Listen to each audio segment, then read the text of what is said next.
The morning sun filtered through the tall windows of Milwaukee County Family Court, casting long shadows across courtroom 4B. Judge Margaret Brennan adjusted her reading glasses and studied the faces before her. Two people who had once promised to love each other forever, now sitting on opposite sides of a battle that would determine their daughter's future. The air was thick with hostility, so palpable you could almost taste it. Sarah Mitchell sat rigidly at the plaintiff's table, her nurse's scrubs traded for a borrowed navy pantsuit that hung slightly loose on her frame. She'd lost 15 pounds since the divorce, stress eating away at her appetite along with her savings. Her hands trembled as she clutched a worn tissue, and she kept her eyes fixed on the table, unable to meet the judgmental stares from across the aisle.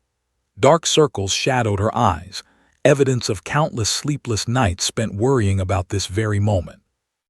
Across the courtroom, David Mitchell exuded confidence. His tailored charcoal suit probably cost more than Sarah's monthly rent. He leaned back in his chair with the casual arrogance of someone accustomed to winning, occasionally whispering to his high-powered attorney, Marcus Rothstein, whose reputation for ruthless custody battles was legendary in Wisconsin legal circles.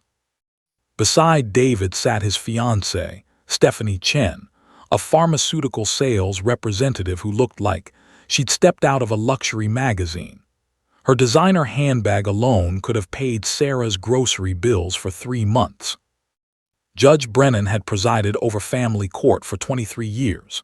She'd witnessed every variation of human drama, parents fighting over children like property, using kids as weapons, prioritizing pride over their children's well-being. But something about this case unsettled her from the moment she'd read the files. The vitriol in the documented exchanges between Sarah and David was extraordinary, even by bitter divorce standards. "Your Honor," Marcus Rothstein stood, his voice smooth and practiced. "We've now concluded 3 days of testimony, and I believe the evidence overwhelmingly supports my client's petition for primary custody." He pressed a button, and the courtroom screen illuminated with a presentation that looked more suited to a corporate boardroom than a family court.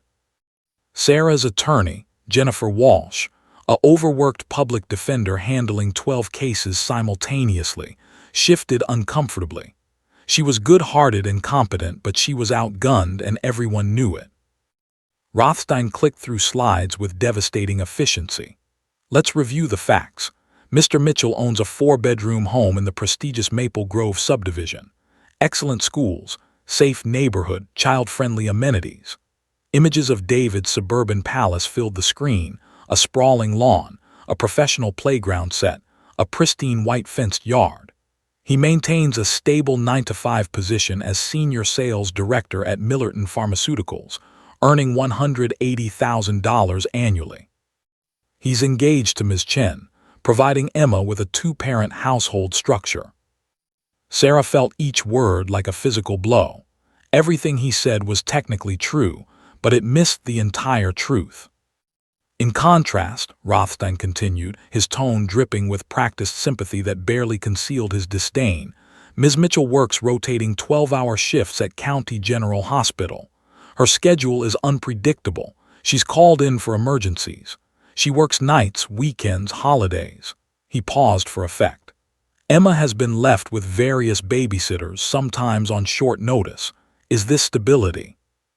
More slides appeared, photos of Sarah's 1-bedroom apartment in a working-class neighborhood. The small living room doubled as Emma's play area. The single bedroom where Sarah had set up a toddler bed beside her own. The modest kitchen with its aging appliances. "This is Emma's current living situation," Rothstein declared. "A cramped apartment where a 3-year-old doesn't even have her own bedroom. Ms. Mitchell's income is $52,000 annually, barely above the poverty line for this county. She's had to apply for state assistance for childcare. She's struggling, Your Honor, and while that may evoke sympathy, we must ask, is Emma struggling too?" Sarah's attorney objected weakly to the characterization, but the damage was done. Jennifer Walsh had tried her best over the past 3 days, calling witnesses to testify about Sarah's devotion to Emma, her sacrifice, her love. But love doesn't photograph well next to swimming pools and playgrounds. Judge Brennan watched Sarah carefully. The young mother was barely holding herself together, her eyes glistening with unshed tears.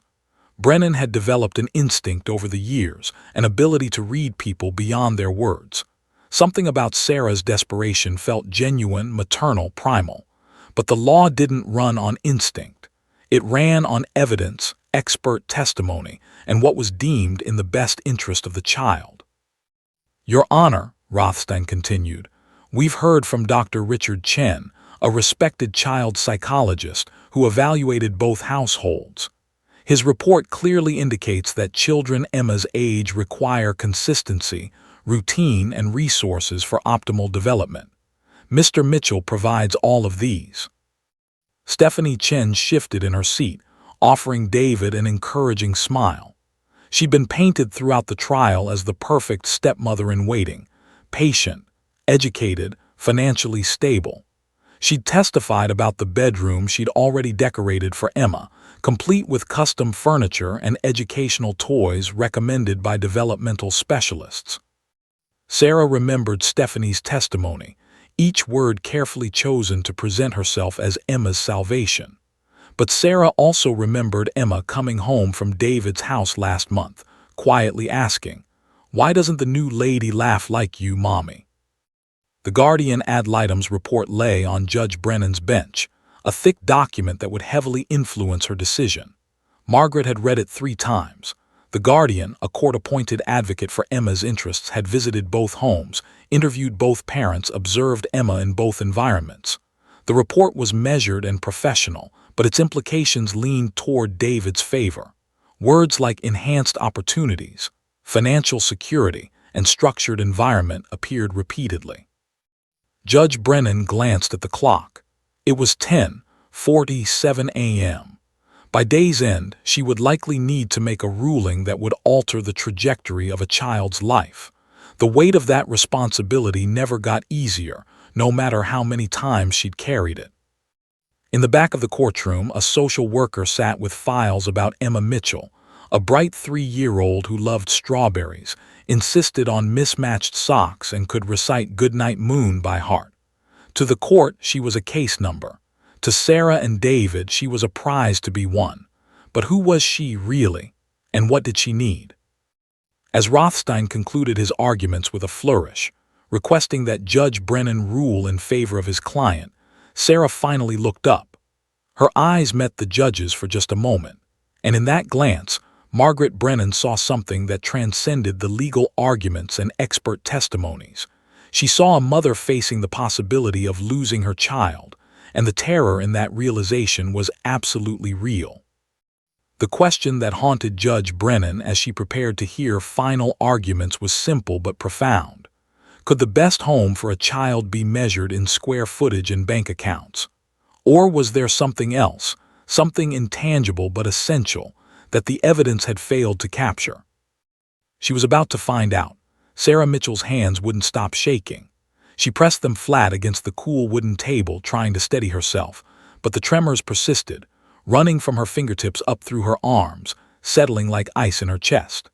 Jennifer Walsh, her attorney, was speaking now, presenting their case, but Sarah could barely hear the words over the roaring in her ears. Everything felt distant, underwater, as if she were drowning in slow motion while everyone else watched from the shore. "Ms. Mitchell has consistently put Emma's needs first," Jennifer argued, her voice passionate but lacking the polished authority of Rothstein's presentation.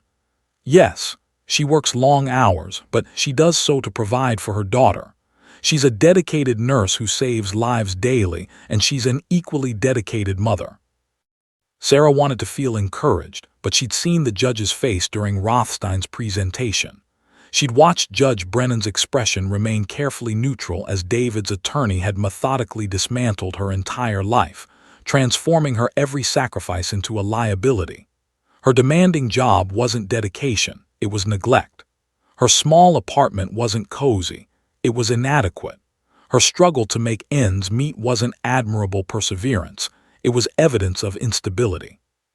The truth was far more complicated than either attorney presented, but truth, had a way of getting lost in courtrooms.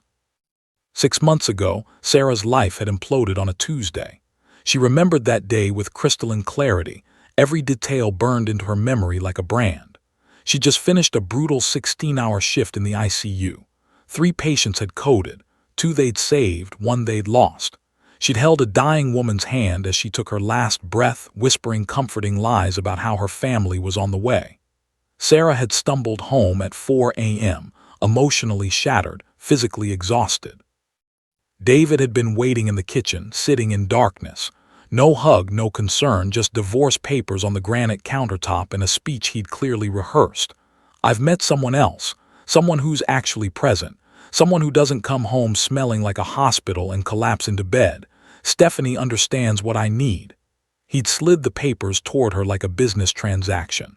"Sign these. Make it easy." Sarah had been too shocked to cry, too numb to fight.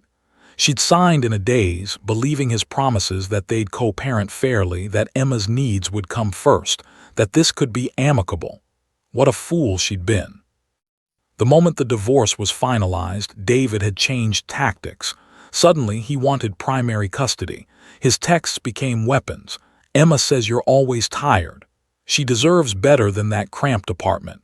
Stephanie can give her the stable home you never could." Each message was a calculated strike, designed to wound and destabilize. Sarah had learned through Emma's innocent comments that David had been planning this for months.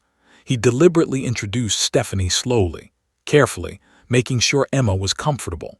He'd bought the house in Maple Grove before the divorce was even final. He documented every time Sarah had to call him for emergency childcare, building his case that she was unreliable. This wasn't about Emma's well-being. This was revenge, punishment for all the years Sarah had prioritized her career alongside motherhood. "Your Honor, I'd like to call Ms. Mitchell to the stand," Jennifer announced, pulling Sarah from her dark thoughts. Sarah's legs felt like water as she approached the witness stand. She placed her hand on the Bible, swearing to tell the truth, the whole truth, nothing but the truth. If only the truth were that simple. Jennifer began with softball questions, establishing Sarah's background, her nursing credentials, her relationship with Emma. Sarah answered mechanically, her voice barely above a whisper. She could feel David's eyes boring into her, could sense his smug satisfaction. Then Rothstein stood for cross-examination, and Sarah's nightmare truly began. "Ms. Mitchell, how many times in the past 6 months have you had to call Mr. Mitchell for emergency childcare?" His tone was pleasant, conversational, like a cobra before it strikes. I'm not sure exactly, maybe 5 or 6 times. According to my records, it was 11 times. 11 times you called at the last minute because the hospital needed you. Is Emma not a priority?" "Of course she's a priority, but people's lives." "Yes or no, Ms. Mitchell? 11 times in 6 months." "Yes, but—" "Thank you. Now, you currently share a 1-bedroom apartment with your daughter. Where does Emma sleep?" Sarah's cheeks burned. "She has a toddler bed in my room. We're saving for a bigger place, but—" "So a 3-year-old child doesn't have her own bedroom. Don't children need privacy, their own space to develop independence?" "She's 3, she wants to be near me. She has nightmares and—" "Ms. Mitchell, please answer yes or no. Does Emma have her own bedroom?" "No," the word came out as a whisper. Rothstein paced, letting the admission hang in the air. "Your income is approximately $52,000 annually, correct?" "Yes." "And you've applied for state childcare assistance?" The shame was intentional, calculated. "Yes." "So you require government help to care for your daughter. Meanwhile, Mr. Mitchell earns over 3 times your salary. He can provide private care, educational opportunities, extracurricular activities. Can you afford gymnastics classes for Emma, piano lessons, private preschool?" Tears burned behind Sarah's eyes. "No, but Emma doesn't need." "Thank you, Ms. Mitchell. No further questions." Sarah returned to her seat feeling like she'd been filleted. Jennifer tried to repair the damage on redirect, highlighting Sarah's bond with Emma, her hands-on parenting, the quality time they spent together. But Sarah could see it was futile. In this courtroom, love was being measured in dollars and square footage, and she was bankrupt. During the lunch recess, Sarah locked herself in the courthouse bathroom and finally let herself break. Sobs racked her body as she gripped the sink, staring at her reflection, a woman who looked 10 years older than her 32 years. How had it come to this? She'd done everything right. She'd worked hard, sacrificed, loved Emma with every fiber of her being. And now she was being punished for not being wealthy enough, for choosing a noble profession that didn't pay executive salaries. Her phone buzzed, a text from her mother, "Praying for you, sweetheart. Emma knows who loves her." But did that matter? Would love be enough when Judge Brennan weighed it against swimming pools and four-bedroom houses? Sarah splashed cold water on her face, reapplied her makeup with shaking hands, and returned to the courtroom. The afternoon session dragged on with more expert testimony, more evidence of David's superior resources. Each word was another nail in her coffin. As the day concluded, Judge Brennan announced she would review all testimony and render a decision soon. Sarah left the courthouse in a fog, got into her 12-year-old Honda with the check engine light that never went off, and drove to pick up Emma from daycare. The moment Emma ran into her arms, squealing "Mommy," with pure joy, Sarah completely fell apart. She held her daughter tight, breathing in her strawberry shampoo, feeling those tiny arms wrap around her neck with complete trust and love. "Why you crying, Mommy?" Emma asked, her little face scrunched with concern. "Happy tears, baby, just happy to see you." But they weren't happy tears. They were the tears of a mother who knew she might be running out of time, who understood that the system she'd trusted to protect her child might instead take her away. That night, as Emma slept peacefully in her toddler bed, Sarah sat watching her, memorizing every detail. The way Emma clutched her stuffed rabbit, the soft snoring sound she made, the complete innocence on her face. Tomorrow she would return to court. Tomorrow her fate would likely be decided. And Sarah had never been more terrified in her entire life. Emma Mitchell sat in the courthouse waiting room, her small legs dangling from a chair far too big for her 3-year-old frame. She swung them back and forth, watching her sparkly pink sneakers catch the fluorescent light. One shoe had a scuff mark from when she tripped at the playground last week. Mommy had kissed her scraped knee and made it all better with a Band-Aid covered in butterflies. The social worker, a nice lady named Ms. Rodriguez, had given Emma a coloring book and a box of crayons. The page showed a happy family, a mommy, a daddy, 2 kids, and a dog, all holding hands in front of a house with a white picket fence. Emma stared at it but didn't pick up any crayons. That family didn't look like her family anymore. "Do you want to draw, sweetie?" Ms. Rodriguez asked gently, kneeling beside Emma's chair. Emma shook her head, hugging Mr. Hoppy tighter. The stuffed rabbit was worn from years of love, one ear slightly more crumpled than the other from being clutched during nap time. Grandma had given him to Emma when she was born, and he'd been her constant companion ever since. Mr. Hoppy knew all her secrets. "I want Mommy," Emma whispered, so quietly that Ms. Rodriguez had to lean in to hear. "I know, honey. Mommy's talking to the judge right now. She'll be done soon." But Emma didn't understand what a judge was, or why Mommy had been crying so much lately, or why everything had gotten so confusing and scary. Grown-ups used big words that didn't make sense: custody, visitation, evaluation. All Emma knew was that her world had split in two, and she was being pulled in different directions like a wishbone. She remembered when Mommy and Daddy lived together in the old house. It had been bigger than Mommy's apartment now, with a backyard where Emma had a swing set. She remembered family movie nights on the couch, squished between her parents, eating popcorn and laughing. She remembered Daddy making silly faces at breakfast while Mommy packed her nursing bag. When had that stopped? Emma couldn't quite remember. The good memories felt fuzzy now, like trying to remember a dream. Then one day, Daddy didn't live there anymore. He moved to a new big house with Stephanie, the lady with the bright smile who tried very hard to make Emma like her. Stephanie wasn't mean. She bought Emma lots of presents, expensive dolls still in their boxes, educational toys that Emma didn't understand how to play with, clothes with tags that Mommy said cost more than their grocery bill.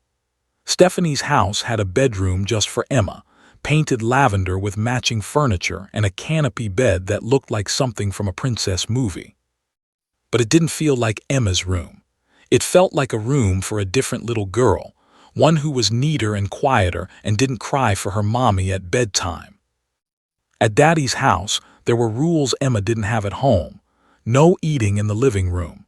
Shoes off at the door. Quiet voices because Stephanie had headaches. Organic vegetables that tasted like grass. Scheduled activities, swimming lessons on Tuesday, music class on Thursday, educational screen time limited to 30 minutes daily. Stephanie spoke to Emma like she was giving a presentation, using words like appropriate behavior and developmental milestones. She'd read parenting books, lots of them, and seemed to think raising a child was like following a recipe. Add 2 cups of structure, 1 tablespoon of discipline, a dash of enrichment activities, and bake at 350 degrees until perfect.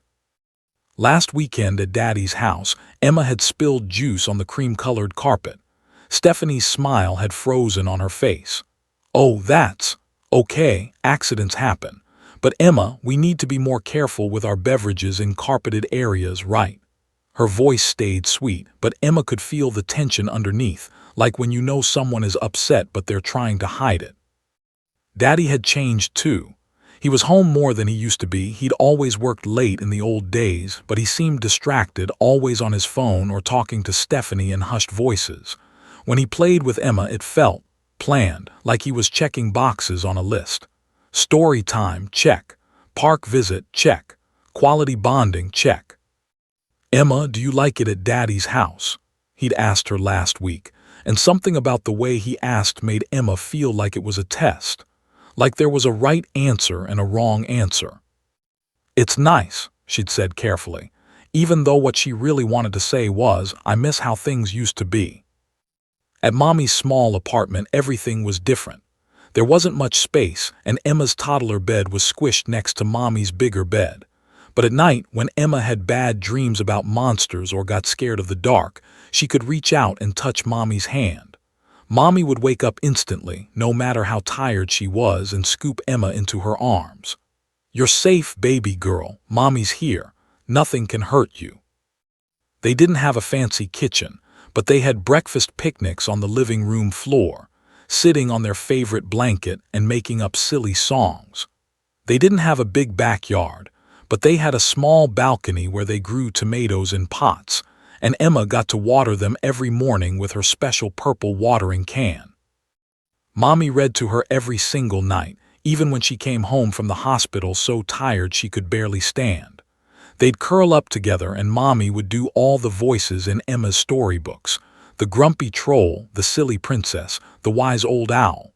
Sometimes Mommy fell asleep mid-sentence and Emma would pat her face gently and say, "It's okay, Mommy. You can sleep." Emma had started to notice things that 3-year-olds shouldn't have to notice.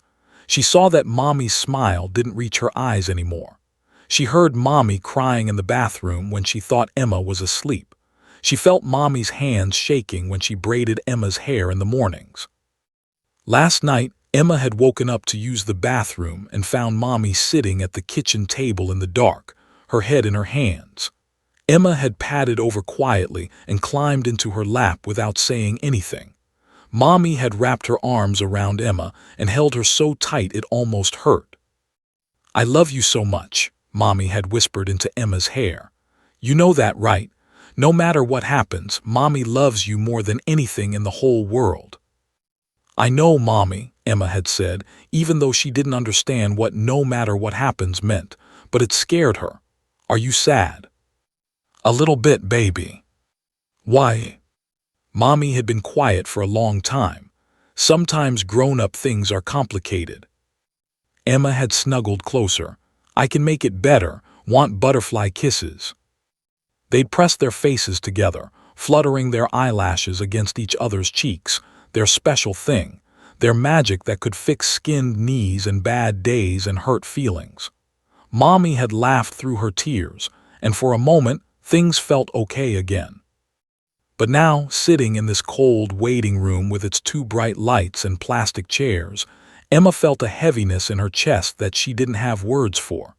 Mr. Hoppy's button eyes stared up at her, and she whispered to him, "I think Mommy needs us." Ms. Rodriguez was typing on her computer, not paying attention. The clock on the wall ticked loudly. Other people walked past, lawyers in suits, other families who looked as worried as Emma felt. Emma thought about Daddy's big house with the swimming pool and the playroom full of toys. She thought about Stephanie's planned activities and healthy snacks and rules about carpet stains. Then she thought about Mommy's tiny apartment with the breakfast picnics and the tomato plants and the way Mommy knew exactly how to chase away nightmares. She didn't understand why she had to choose. She didn't understand why loving both parents meant they had to fight over her like she was a toy. She didn't understand any of this. All Emma knew was that when she closed her eyes and thought about home, real home, the kind that made her heart feel warm and safe, she saw Mommy's face. She saw Mommy's tired smile after long shifts, Mommy's gentle hands braiding her hair, Mommy's voice reading bedtime stories, Mommy's arms that always felt like the safest place in the world. Emma clutched Mr. Hoppy and waited, not knowing that soon she would walk into that courtroom and say 3 words that would change everything. 3 words that came from the purest, most honest place a child has, the place where love lives before anyone teaches you it's complicated. "Mommy needs me, doctor." Richard Chen adjusted his wire-rimmed glasses and settled into the witness stand with the comfortable authority of someone who had testified in family court dozens of times. His credentials were impeccable: Ph.D. in child psychology from Stanford, 20 years of clinical practice, author of 2 books on childhood development, and a consultant for multiple state child welfare programs. When he spoke, judges listened. David's attorney, Marcus Rothstein, stood with barely concealed satisfaction. This was his ace in the hole, the expert testimony that would seal Sarah's fate. "Dr. Chen, thank you for being here today. You've conducted a comprehensive evaluation of both households in this custody case, correct?" "Yes, I have." Dr. Chen's voice was measured, clinical, devoid of emotion. "I spent approximately 6 hours observing Emma Mitchell in each parent's home environment, conducted individual interviews with both Mr. Mitchell and Ms. Mitchell, and administered several standardized assessment tools to evaluate the child's developmental progress and emotional well-being." Sarah felt her stomach tighten. She remembered Dr. Chen's visit to her apartment 3 weeks ago. He'd sat on her worn couch with a clipboard watching Emma play with blocks while asking Sarah probing questions about her schedule, her income, her support system. His expression had remained neutral throughout, giving nothing away, but Sarah had felt judged with every scribbled note. "And what were your findings, doctor?" Rothstein asked, moving to stand where Judge Brennan could see both him and the witness. Dr. Chen opened a leather portfolio containing his report. "Children Emma's age, specifically 3-year-olds, are in a critical developmental window. They require consistency, predictability, and stability to develop secure attachment patterns and emotional regulation skills. Research overwhelmingly shows that disrupted routines, parental stress, and unstable living conditions can have lasting negative impacts on childhood development." He clicked a remote, and a PowerPoint presentation appeared on the courtroom screen: graphs, charts, citations from peer-reviewed journals. Sarah felt like she was drowning in data that reduced her daughter to statistics and percentages. "In my evaluation of Mr. Mitchell's home," Dr. Chen continued, "I observed an environment optimally designed for child development. Emma has her own bedroom, decorated age-appropriately with educational materials. The home is located in a neighborhood with highly rated schools. Mr. Mitchell maintains consistent work hours, arriving home by 5, 7:30 p.m. daily. His fiancée, Ms. Chen, has a flexible work schedule allowing her to be present during after-school hours.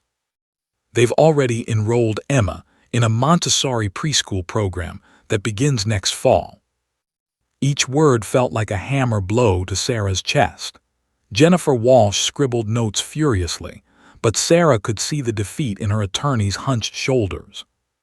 The home operates on a structured schedule, Dr. Chen elaborated, referring to his notes. Consistent bedtime at 7:30 p.m., nutritious meals planned according to pediatric dietary guidelines, limited screen time, and engagement in developmentally appropriate activities. During my observation, I noted that Emma appeared comfortable and well-adjusted in this environment. Rothstein nodded encouragingly. "And what about Ms. Mitchell's home, Doctor?" Dr. Chen's expression remained professionally neutral, but Sarah felt the shift in the room's energy.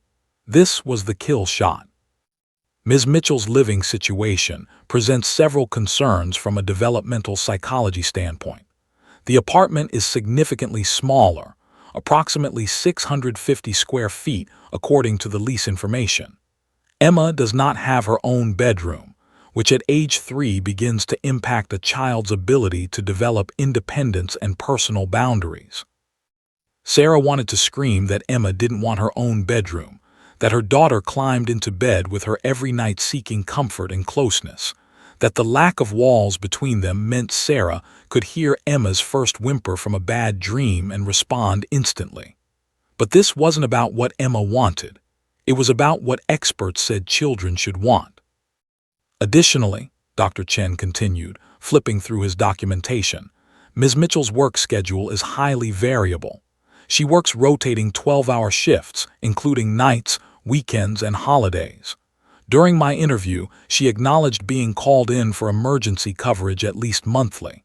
This inconsistency creates stress for the child, who cannot predict when her primary caregiver will be available. Jennifer Walsh stood. "Objection, Your Honor. Dr. Chen is making assumptions about Emma's stress levels without direct evidence." "Overruled," Judge Brennan said quietly. "The witness is offering expert opinion based on his evaluation. Continue, Dr. Chen." The psychologist nodded. "Thank you, Your Honor. I base my assessment not on assumptions but on established research regarding childhood attachment theory. When a primary caregiver's availability is unpredictable, children often develop anxious attachment patterns. While I did not observe overt distress in Emma during my brief evaluation at Ms. Mitchell's home, the environmental factors present significant risk factors." Sarah's hands clenched into fists under the table. Risk factors. Her love, her sacrifice, her devotion, all reduced to risk factors in a clinical report. "I also noted," Dr. Chen said, his voice taking on a slightly apologetic tone that somehow made it worse, that Ms. Mitchell appeared significantly stressed during our interview. She reported difficulty sleeping, financial anxiety, and feelings of being overwhelmed. While understandable given her circumstances, parental stress is directly correlated with negative childhood outcomes. A stressed parent has reduced capacity for the emotional attunement and responsive caregiving that young children require. Of course she was stressed. Sarah thought bitterly. She was fighting for her daughter while working exhausting shifts to keep a roof over their heads, all while her ex-husband used his wealth as a weapon. But apparently her stress was another mark against her, more evidence of her inadequacy. Rothstein moved in for the final blow. "Dr. Chen, in your professional opinion, which household would better serve Emma's developmental needs?" The courtroom went silent. This was the moment everything had been building toward. Dr. Chen took a breath, and Sarah felt time slow down. "Based on my comprehensive evaluation and current research in developmental psychology, I believe Emma would benefit from primary placement in Mr. Mitchell's household. The stability, resources, and two-parent structure would provide optimal conditions for her continued development. That said," he added, "I do recommend regular visitation with Ms. Mitchell, as Emma clearly has an attachment to her mother." Regular visitation. The words hit Sarah like a physical assault. She would become the visiting parent, the weekend mom, the one who got Emma every other holiday if she was lucky. The woman who had carried Emma for 9 months, endured 23 hours of labor, nursed her through midnight feedings and countless sleepless nights, reduced to regular visitation. Jennifer Walsh's cross-examination was valiant but ultimately futile. Dr. Chen, isn't it true that your evaluation was based on just 6 hours of observation in each home? Yes, combined with extensive interviews and standardized assessments. And isn't it also true that attachment between mother and child, especially in the first 3 years, is one of the strongest predictors of lifelong emotional health? That's correct, but attachment alone is insufficient if the caregiving environment lacks adequate resources and stability. Did you observe any signs of neglect, abuse, or inadequate care in Ms. Mitchell's home? No, but did Emma appear malnourished, injured, or developmentally delayed? No, she did not. So Ms. Mitchell, despite her modest means, has successfully raised a healthy, happy child for 3 years. Dr. Chen hesitated. By basic health metrics, yes, but we must consider optimal development, not merely adequate survival. There it was, the distinction that would destroy Sarah's case. She wasn't failing as a mother, she was simply not optimal. And in a courtroom where perfection could be purchased with a 6-figure salary, adequate wasn't good enough. After Dr. Chen stepped down, the guardian ad litem took the stand. Margaret Foster had been appointed by the court to represent Emma's best interests independently. She was supposed to be neutral, objective, free from either parent's influence. Her testimony was more balanced than Dr. Chen's, but ultimately reached the same devastating conclusion. Emma is clearly bonded to both parents, Foster testified. During my observations, she showed affection and comfort with both Mr. Mitchell and Ms. Mitchell. However, I must consider not just Emma's current state but her future well-being. She described visiting both homes, interviewing both parents, even speaking with Emma's daycare providers and pediatrician. Her report painted Sarah as loving but struggling, while David was portrayed as stable and forward-thinking. My primary concern with Ms. Mitchell's situation, Foster explained, is sustainability. How long can she maintain this pace? What happens when Emma starts school and needs help with homework, when she wants to join activities that require parental involvement, when she needs someone consistently available? Mr. Mitchell's household offers that sustainability. Sarah wanted to argue that she'd figure it out, that she always had, that mothers had been raising children on their own since the beginning of time. But the system didn't reward determination, it rewarded resources. As the afternoon wore on, more witnesses testified. A representative from Emma's daycare noted that Sarah was sometimes late for pickup due to her hospital shifts. David's boss testified to his excellent work-life balance and stable employment. Stephanie took the stand and described, in practice detail, her vision for Emma's future: piano lessons, soccer practice, family dinners around their dining table. Each testimony added another brick to the wall being built between Sarah and her daughter.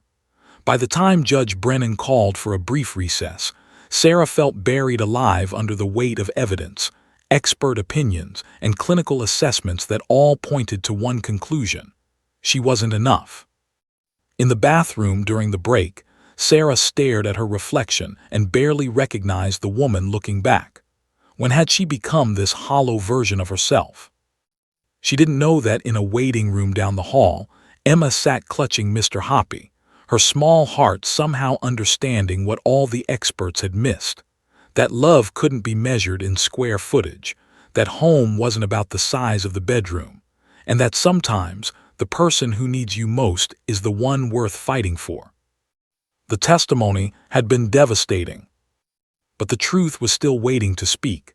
Judge Margaret Brennan sat motionless at her bench, her fingers steepled beneath her chin, staring at the mountain of evidence before her. Expert reports, psychological evaluations, financial statements, photographs of homes, bedrooms, backyards, everything measured, quantified, analyzed, everything except the one voice that mattered most. The courtroom hummed with anticipation as both legal teams prepared for closing arguments. Marcus Rothstein organized his notes with the confidence of a man who knew he'd already won. Jennifer Walsh looked defeated, her shoulders slumped as she flipped through her inadequate rebuttals. Sarah Mitchell sat frozen, her face pale, hands clasped so tightly her knuckles had turned white. David leaned back in his chair, whispering something to Stephanie that made her smile. Judge Brennan had been doing this for 23 years. She'd presided over hundreds of custody cases, made countless decisions that altered the trajectory of children's lives. She developed a reputation for being thorough, fair, and unemotional, qualities essential for family court, where every decision carried the weight of a child's future. But something about this case gnawed at her. On paper, the decision was clear. David Mitchell offered stability, resources, and a two-parent household. The expert testimony overwhelmingly supported his petition. Dr. Chen's evaluation was thorough and professionally sound. The guardian ad litem's report, while more balanced, leaned in David's favor. Every objective measure pointed toward one conclusion. Yet Margaret Brennan hadn't survived 2 decades on the bench by relying solely on paperwork. She'd watched Sarah Mitchell throughout the trial, the way her eyes followed every mention of her daughter, the way she flinched at each piece of damaging testimony, the raw terror in her face when experts discussed optimal placement. She'd also watched David Mitchell, confident, almost smug, checking his expensive watch, treating the proceedings like a business negotiation he'd already won. And she'd noticed something the experts had missed. When Dr. Chen had testified about Emma's comfortable adjustment in David's home, Sarah had looked confused, even surprised.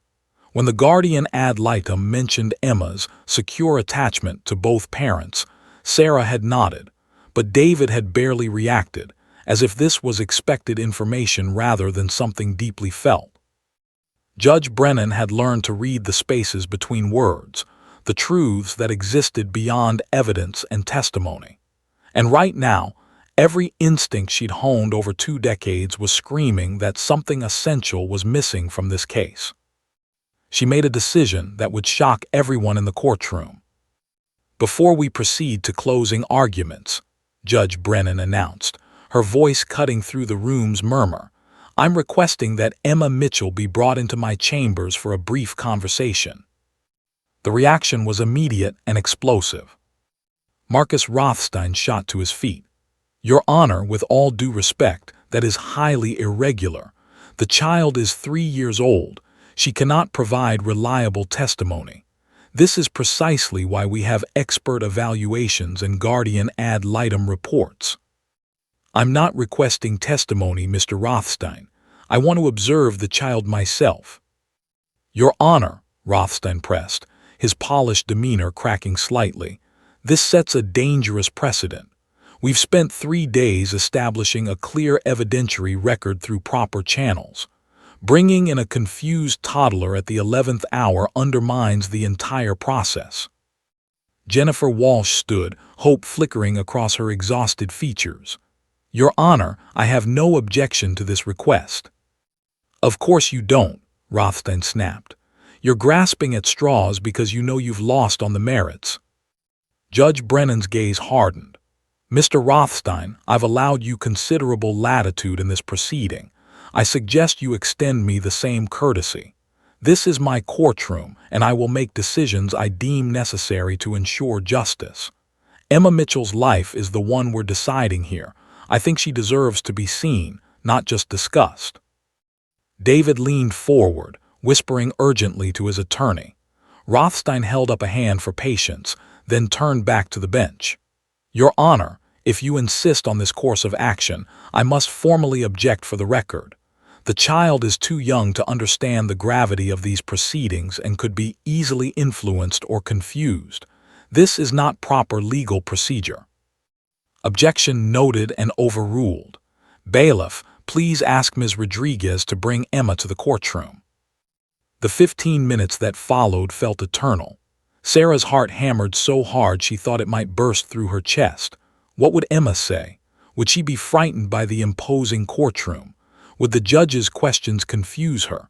1,000 scenarios raced through Sarah's mind, each one more terrifying than the last.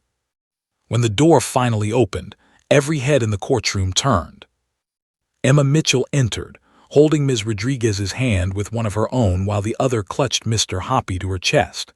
She looked impossibly small against the backdrop of the massive oak doors, her pink sparkly sneakers barely making a sound on the polished floor. Her eyes went wide as she took in the courtroom. The high ceilings, the formal bench, the rows of seats, all the serious-looking adults staring at her. Sarah's breath caught. Her baby looked so tiny, so vulnerable, standing there in her favorite purple dress with the twirly skirt, her hair in the slightly lopsided pigtails Sarah had braided that morning with shaking hands. Emma's gaze found Sarah, and for a moment mother and daughter locked eyes. Sarah tried to smile, tried to look brave and reassuring, but tears were already streaming down her face. Judge Brennan did something she had never done in 23 years on the bench. She stood, stepped down from her elevated position, and walked around to the front of her bench. She lowered herself to one knee, bringing herself to Emma's eye level. The gesture shocked everyone in the courtroom. Judges didn't kneel. Judges maintained the dignity and authority of their position, the physical elevation that symbolized their role. But Margaret Brennan wasn't thinking about protocol or precedent. She was thinking about a 3-year-old girl who must be terrified and how she could make this easier. "Hi there, sweetheart," Judge Brennan said softly, her voice completely different from the authoritative tone she'd used moments before. "What's your name?" Emma looked up at Ms. Rodriguez, who nodded encouragingly. "Emma," she whispered. "That's a beautiful name. And who's this?" Judge Brennan gestured to the stuffed rabbit. "Mr. Hoppy." Emma's voice was barely audible. "Mr. Hoppy looks very special. Has he been with you a long time?" Emma nodded, hugging the rabbit tighter. "Grandma gave him when I was a baby." "Well, Mr. Hoppy is lucky to have such a good friend." Judge Brennan's smile was genuine, warm, completely unlike the stern expression she wore from the bench. "Emma, I want to ask you some questions.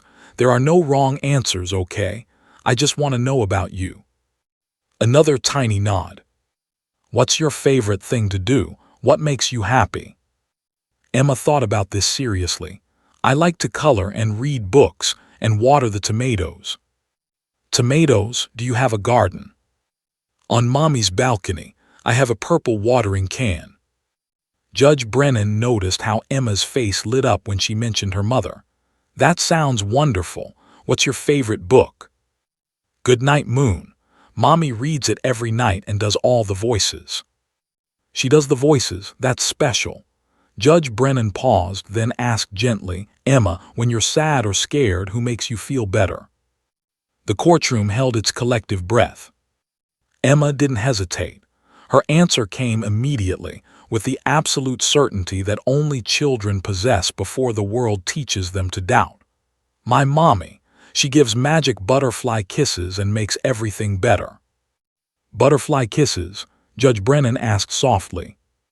Emma demonstrated, stepping closer and fluttering her eyelashes against Judge Brennan's cheek. The simple gesture, so innocent and trusting, brought unexpected tears to the judge's eyes. "Thank you, Emma, that was beautiful." Judge Brennan straightened, preparing to thank the child and excuse her when something extraordinary happened.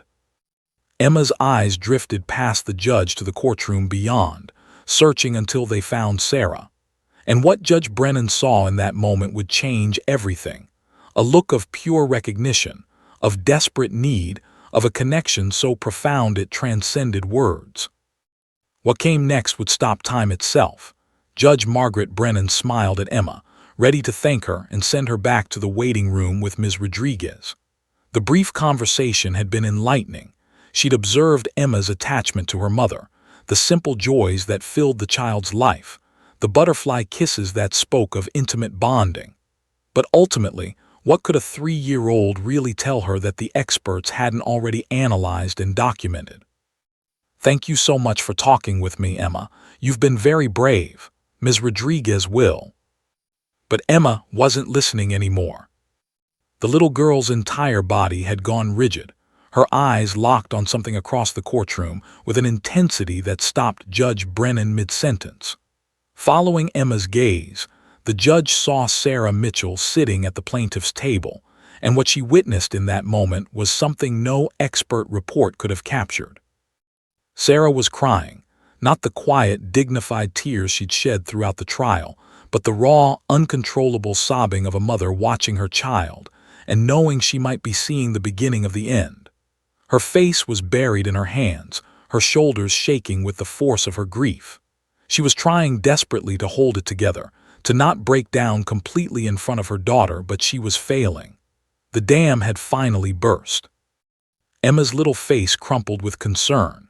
She'd seen Mommy cry before, late at night when she thought Emma was sleeping, in the bathroom with the water running, in the car when they sat in the parking lot before going inside. But this was different. This was Mommy crying in front of all these people, in this big scary room, and Emma could feel her mother's pain like a physical thing pressing against her own small chest. "Mommy," Emma whispered, her voice breaking. Ms. Rodriguez tightened her gentle grip on Emma's hand, trying to guide her back toward the door. "Come on, sweetie. Let's go back to the waiting room. Mommy will be okay." But Emma pulled against the social worker's hand, her eyes never leaving Sarah. Every instinct in her 3-year-old body was screaming at her to go to her mother, to make it better, to fix whatever was causing this terrible sadness. That's what daughters did, wasn't it? When Mommy had a hard day at the hospital, Emma brought her Mr. Hoppy. When Mommy was tired, Emma patted her face and sang the songs Mommy sang to her. When Mommy was sad, Emma gave butterfly kisses. "Emma, honey, we need to go now," Ms. Rodriguez urged, her voice kind but firm. Emma took a step towards Sarah, then stopped, confusion clouding her features. All these serious grown-ups in their fancy clothes, this big important room, the high desk where the nice lady in the black robe sat, it all made Emma uncertain. Was she allowed to go to Mommy? Would she get in trouble? The rules were different here, unclear, and Emma had learned that sometimes wanting to do something and being allowed to do it were two different things. She stood frozen in the middle of the courtroom, caught between her desperate need to reach her mother and her uncertainty about whether it was permitted.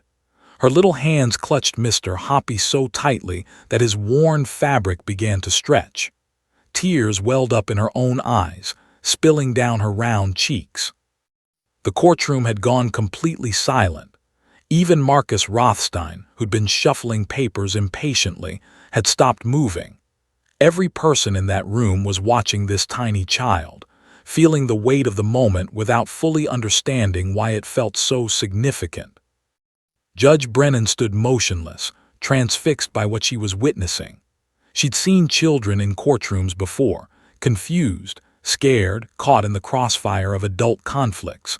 But something about Emma's frozen posture, the way she strained toward her mother while holding herself back, the raw emotion on her small face, it was heartbreaking in a way that transcended typical courtroom drama. Emma took another hesitant step forward, then another. She was maybe 15 feet from Sarah now, close enough that her mother looked up, eyes red and swollen, and tried to smile through her tears. "It's okay, baby," Sarah choked out, her voice cracking. "Mommy's okay." But Emma knew Mommy wasn't okay. Emma might be only 3, but she'd spent her entire life reading her mother's emotions, learning the subtle differences between tired okay and sad okay and scared okay. This wasn't any kind of okay. This was the worst not okay Emma had ever seen. And then, in the profound silence of that courtroom, with everyone holding their breath and waiting, Emma Mitchell spoke 3 words that would stop time itself. "Mommy needs me." Not "I need Mommy." Not "I want to go to Mommy." Not "Can I see Mommy?" "Mommy needs me." The words hung in the air like a bell that had been struck, its resonance spreading through the courtroom in waves. Judge Brennan felt something shift inside her chest, a fundamental reordering of everything she thought she understood about this case. Marcus Rothstein's mouth fell open. He recovered quickly, shooting to his feet. "Your Honor, the child is clearly confused and upset. We should excuse her immediately. This is exactly why children this young shouldn't be involved in." Judge Brennan's hand shot up, palm out, in a gesture so commanding that Rothstein's words died in his throat. Her eyes never left Emma. "Mommy needs me," Emma repeated, louder this time, more certain. She wasn't asking permission anymore. She was stating a fact, as obvious to her as the sun in the sky or the floor beneath her feet. Her mommy needed her and nothing else mattered. Emma pulled free from Ms. Rodriguez's gentle hold and ran. Her sparkly pink sneakers squeaked on the polished floor as she crossed those final feet to her mother. Sarah dropped to her knees just as Emma reached her, catching her daughter in her arms and holding her with the fierce desperation of a drowning woman grabbing a lifeline. "I'm here, Mommy," Emma whispered into Sarah's neck, her little arms wrapped as tightly as they could go around her mother. "I'm here, don't cry, I'll make it better." Sarah couldn't speak. She could only hold her daughter and sob great, heaving sobs that shook her entire body. Emma patted her mother's back with those small hands, the same way Sarah had patted Emma's back through countless nightmares and scraped knees and childhood fears. "Your Honor, I must object," Rothstein tried again, his voice rising with frustration and something that might have been panic. "This is highly inappropriate. The child is being manipulated by—" "Mr. Rothstein," Judge Brennan's voice cut through the courtroom like a blade, cold and sharp. "Sit down, now." The attorney sat, but his face was flushed with anger. "Your Honor, I will be filing." "One more word, Mr. Rothstein, and you'll be filing from a jail cell for contempt of court." Judge Brennan's eyes blazed with an intensity that made even the veteran attorney recoil. "Bailiff, clear the courtroom. Everyone except the parties directly involved out, now." As people began filing out, whispers rippling through the gallery, Judge Brennan couldn't take her eyes off the mother and daughter still clinging to each other on the courtroom floor. Emma's face was buried in Sarah's shoulder, but her little voice carried clearly through the emptying room. "It's okay, Mommy, I got you. You're not alone." 3 years old, and this child understood something profound that every adult in the room, with all their degrees and expertise and years of experience, had completely missed. This wasn't just about what Emma needed from her mother. It was about what her mother needed from her. It was about reciprocal love, mutual need, the kind of bond where both people hold each other up. Emma didn't just want her mother's care, she wanted to give care back. She didn't just receive love, she needed to offer it. She wasn't a passive recipient of parenting, she was an active participant in a relationship that flowed both ways. And in that revelation, Judge Brennan finally understood what had been bothering her about this case from the very beginning. Every expert, every evaluation, every piece of testimony had focused on what could be provided to Emma: resources, stability, structure, opportunities. But nobody had asked what Emma could provide, what she needed to give, who she needed to be. This child needed to be needed by her mother. And her mother, broken and struggling and imperfect as she was, needed her daughter just as desperately. Judge Brennan raised her hand, her voice ringing with absolute authority. "This proceeding is now in recess until further notice. Nobody speaks to that child or her mother until I say so." The courtroom froze. Everything had changed. And it had taken a 3-year-old to show them all what love really meant. Judge Margaret Brennan sat alone in her chambers, the door locked, her black robe hanging on its hook like a shed skin. The room was silent except for the ticking of the antique clock her father had given her when she'd been appointed to the bench 23 years ago. She'd always found its steady rhythm comforting, a reminder that time moved forward regardless of how difficult the decisions she faced. But today, That ticking sound felt like a countdown to something momentous. "Mommy needs me." 3 words, 9 syllables, spoken by a child who could barely reach the courtroom doorknob.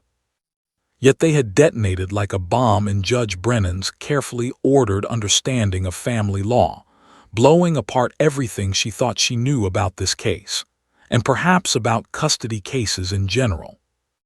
She stood and walked to the window overlooking the courthouse parking lot. Below, people went about their ordinary days, lawyers hurrying to their next appointments, families arriving for hearings, a man feeding pigeons on a bench. None of them knew that upstairs in this quiet chamber, a family's entire future hung in the balance. Margaret closed her eyes and replayed the moment. Emma's small face, streaked with tears, looking at her mother with such profound concern. The way the child had frozen between wanting to reach Sarah and being uncertain if she was allowed. And then those words, delivered with the absolute conviction that only children possess before the world teaches them to doubt their instincts. "Mommy needs me."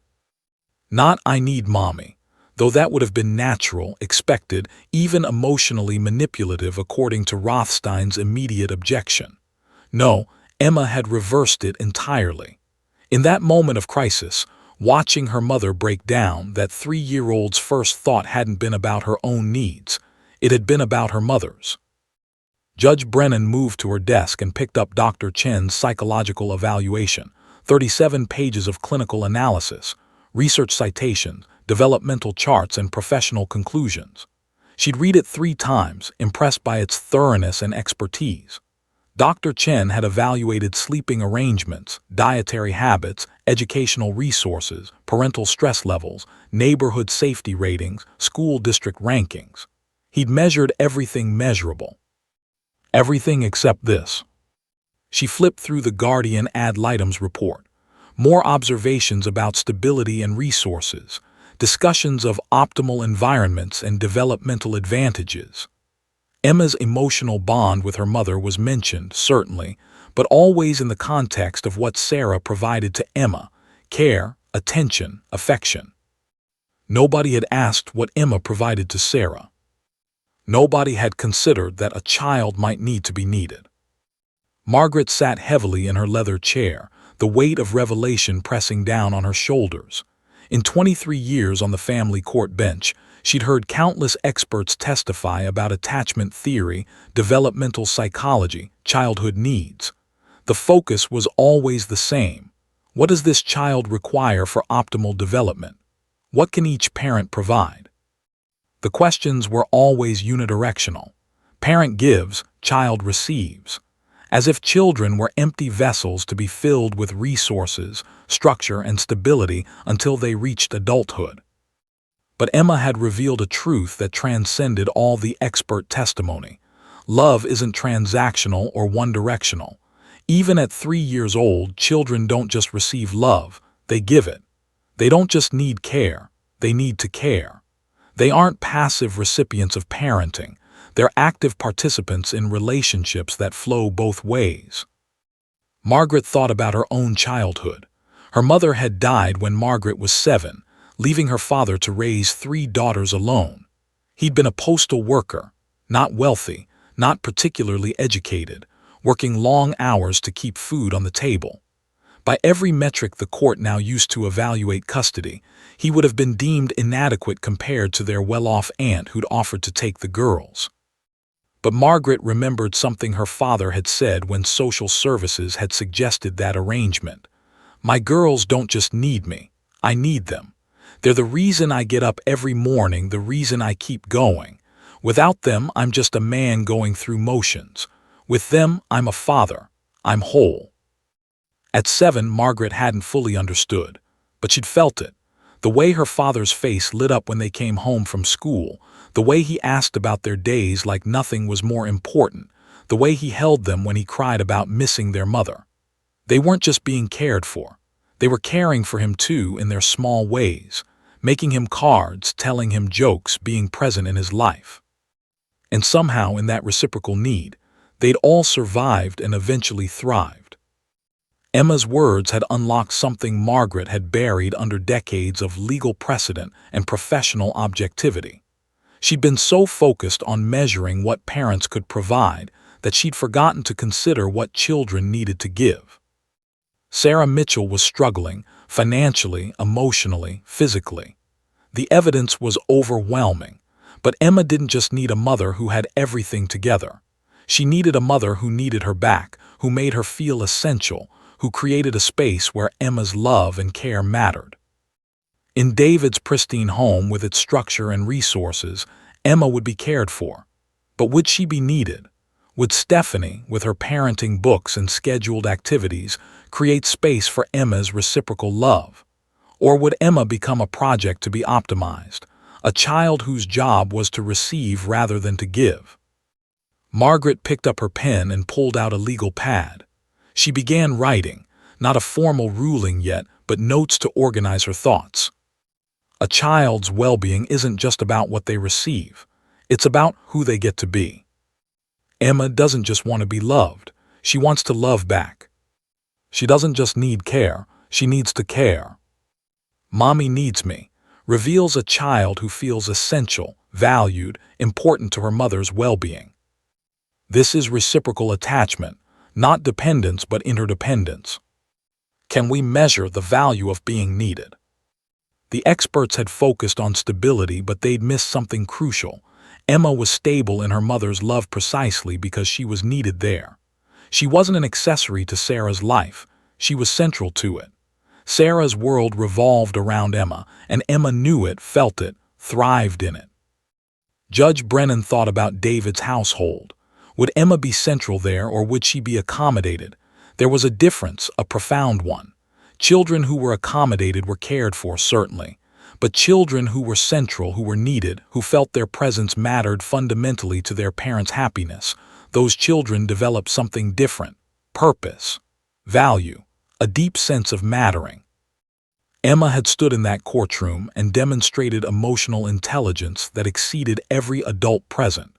At 3 years old, she'd recognized her mother's pain and felt compelled to heal it. That level of empathy, that reciprocal caring, it didn't happen by accident.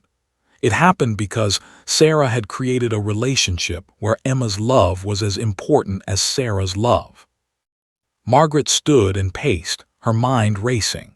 The law required her to act in Emma's best interest, but the law had been written with certain assumptions. That best interest meant resources, stability, structure. Nobody had written provisions for reciprocal need, for the value of being essential to your parents' well-being, for the developmental importance of a child's capacity to give love, not just receive it. She was about to write a ruling that would challenge decades of legal precedent. But sometimes, it took the wisdom of a 3-year-old to reveal what all the experts had missed. Sometimes, the smallest voices spoke the loudest truths. Judge Brennan picked up her robe, slipped it back on, and prepared to return to the courtroom. Her decision was made. The courtroom felt different when Judge Margaret Brennan returned. The air was charged with anticipation, heavy with the weight of a decision that everyone knew would be unconventional. Sarah sat at her table, Emma now quietly coloring beside her under special permission from the judge. The little girl's presence had transformed the sterile legal proceeding into something more human, more real. David Mitchell's confidence had evaporated. He sat rigid in his chair, his expensive suit suddenly looking like armor that hadn't protected him at all. Stephanie beside him appeared confused, whispering urgent questions that David couldn't answer. Marcus Rothstein's jaw was clenched, his prepared victory speech rendered useless by a 3-year-old's 3 words. Judge Brennan took her seat, arranged her papers, and allowed the silence to stretch. She wanted everyone present to feel the gravity of this moment, to understand that what was about to happen would be based not on convention, but on truth. "I've presided over family court for 23 years, she began, her voice clear and strong. "I've heard hundreds of custody cases. I've reviewed countless expert evaluations, psychological reports, and financial statements. I've made decisions based on established legal precedent and what the law defines as the best interest of the child." She paused, her eyes sweeping across the courtroom.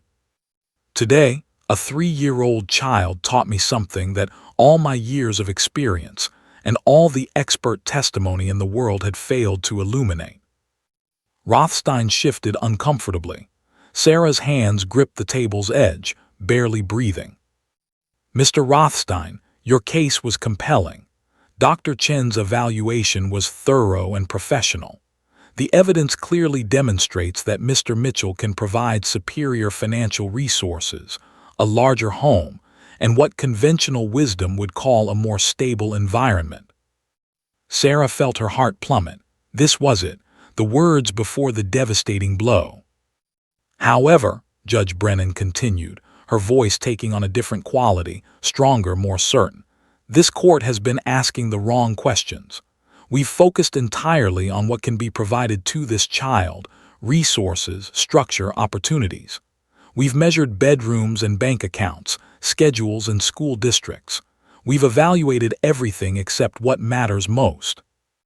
She looked directly at Emma, who had stopped coloring and was watching with those wide, perceptive eyes.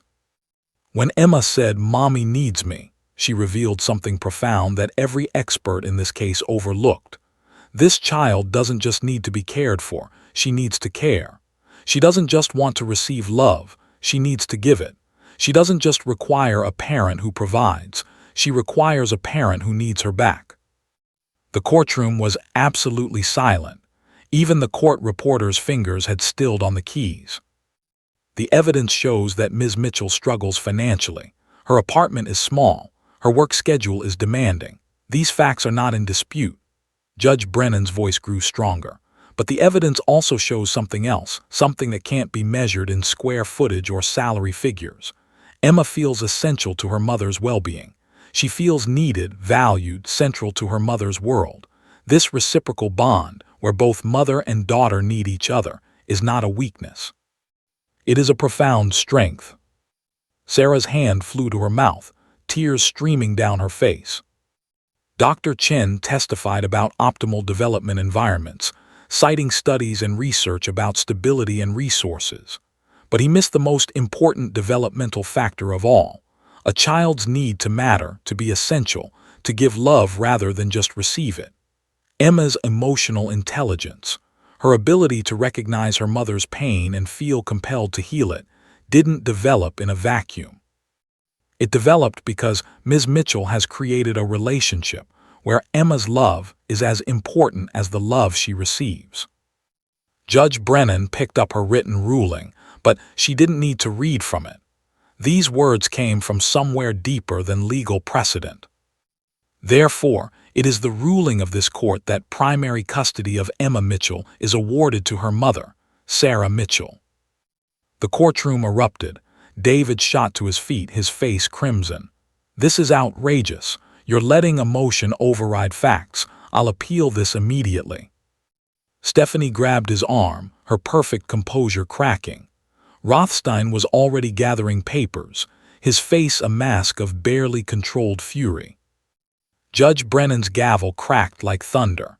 "Mr. Mitchell, you will sit down and you will listen to the remainder of this ruling, or you will be removed from this courtroom." David sat, shaking with rage. "Mr. Mitchell will have generous visitation rights, alternating weekends, 1 weeknight per week, alternating holidays, and 4 weeks during summer break. He will pay child support of $1,500 monthly. However, I am also ordering both parents to attend co-parenting counseling, because Emma deserves parents who can put her needs above their conflicts." Judge Brennan's eyes bore into David with an intensity that made him shrink back.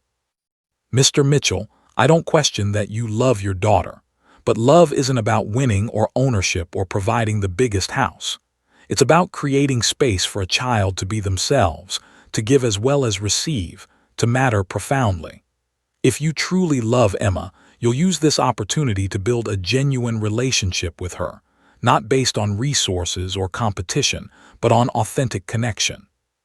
She turned to Sarah, her expression softening. Ms. Mitchell, this ruling doesn't mean you can rest easy. You're still responsible for providing adequate care. I'm ordering you to work with social services to establish a more consistent childcare arrangement for your work shifts. I want quarterly check-ins for the next year. Prove to this court that you can provide stability alongside the love you so clearly give." Sarah nodded frantically, unable to speak through her tears. This case has reminded me why I became a judge, not to mechanically apply rules but to seek justice, especially for those too small to advocate for themselves. Sometimes, the smallest voices speak the loudest truths. Judge Brennan's gavel fell one final time. This court is adjourned. The next hours were a blur. David stormed out with Rothstein, already discussing appeal strategies. Sarah collapsed in Jennifer Walsh's arms, sobbing with relief so profound it felt like resurrection. Emma, not fully understanding but sensing her mother's joy, wrapped her small arms around Sarah's legs and held on tight. "We get to stay together, Mommy." "Yes, baby, yes, we stay together." 3 months later, David's appeal was denied. The appellate court, after reviewing Judge Brennan's detailed written ruling, found her reasoning sound and her decision appropriate. The ruling was even cited in a law review article about reconsidering custody evaluation criteria.